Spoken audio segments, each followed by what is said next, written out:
Hi everybody, Andre here from SeeWhy. Today, I'm at 2020 Multimedia Design, recording some videos for SeeWhy's YouTube channel. If you're enjoying our Investment Basics series, please let us know by smashing that like button and subscribing to our channel. We're adding lots of great content all the time. This week, we're going to be talking about RRSPs, which is timely given the contribution deadline for this year is March 2nd. So, make your RRSP contribution, prepare for retirement, and save tax dollars.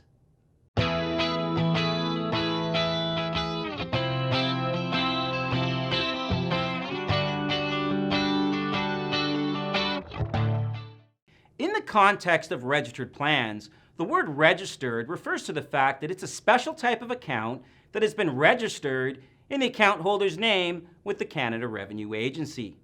Now, these accounts are subject to certain rules, but also allow the plan holder to defer, or in some cases, such as the tax-free savings account, completely avoid the taxation of investment income earned within the account. There are several types of registered plans. These plans include registered retirement savings plans, registered retirement income funds, registered education savings plans, and the tax-free savings account. As you're probably already aware, the Income Tax Act can be complex, and therefore, certain aspects of registered accounts can get a little complicated too. One of the most recognized registered plans is the Registered Retirement Savings Plan. Having a good understanding of how RRSPs work will help you learn about the other types of registered accounts. For example, after learning that RRSPs offer tax-sheltered growth, the fact that TFSAs, tax-free savings accounts, allow you to completely avoid tax altogether, not merely defer it, is more likely to jump off the page at you. In this mini lesson, I'm going to cover RRSPs in only 3 key points. While I'm really only scratching the surface with this lesson, it will give you a solid foundation that can be built upon. Let's first go over the 3 points, and then we'll go over the significance of each. Point number 1. When you make a contribution to an RRSP, that amount comes off your income, thereby saving you tax dollars. Point number 2. Any income earned within the plan is sheltered from immediate taxation. In other words, RRSPs provide tax-sheltered growth. And point number 3. When any funds are withdrawn from the plan, the entire withdrawal is subject to tax at the investor's marginal tax rate, regardless of whether they are withdrawing the original principal or any of the growth. To better understand the significance of each of these points, let's go over an example together. Kelso is an extremely successful entrepreneur.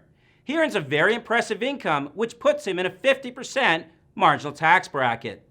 He would like to begin saving for his retirement in a tax-efficient manner. After reviewing his allowable contribution limit, which is 18% of earned income up to a certain yearly maximum, and his budget, he has decided to contribute $20,000 per year. Point number 1. When he contributes $20,000 to his RRSP, that amount would be deducted from his taxable income. Since he's in a 50% marginal tax bracket, this would immediately save him $10,000 in taxes. Point number 2. Now that Kelso has money inside his RRSP account, it grows tax-sheltered. Let's assume in the first year he earns $1,000 interest. He gets to keep the entire $1,000 for the time being, and next year will earn investment income on the original principal plus his prior investment income as well. If instead he earned $1,000 outside of a registered plan at a 50% tax rate, he would owe $500 in taxes, leaving him only $500. Now, as a side note, taxpayers often appreciate point number 1, the immediate tax savings associated with an RRSP contribution, but underestimate the power of tax-sheltered growth. This won't apply to you, though, if you watch the mini lesson titled, The Power of Tax-Sheltered Growth. And finally, point number 3. When Kelso eventually withdraws money from his RRSP, the entire withdrawal would be subject to tax at his marginal tax rate, regardless of whether he is withdrawing the money initially contributed or any of the growth. Keep in mind, though, he enjoyed a tax break when he made the contribution. He enjoyed tax-sheltered growth. And if he is withdrawing the money in retirement, he will likely be in a lower tax bracket because he stopped working. For example, perhaps he's in a 50% marginal tax bracket when he made the contribution and only a 30% tax bracket when he makes the withdrawal.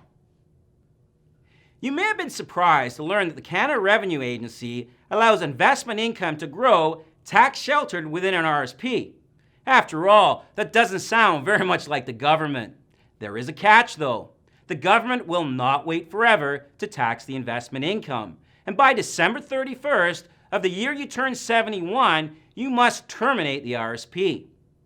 At that point in time, a common strategy is to transfer the money into a registered retirement income fund, which is another type of registered plan that offers tax sheltering, but also has a minimum annual withdrawal requirement that would attract tax.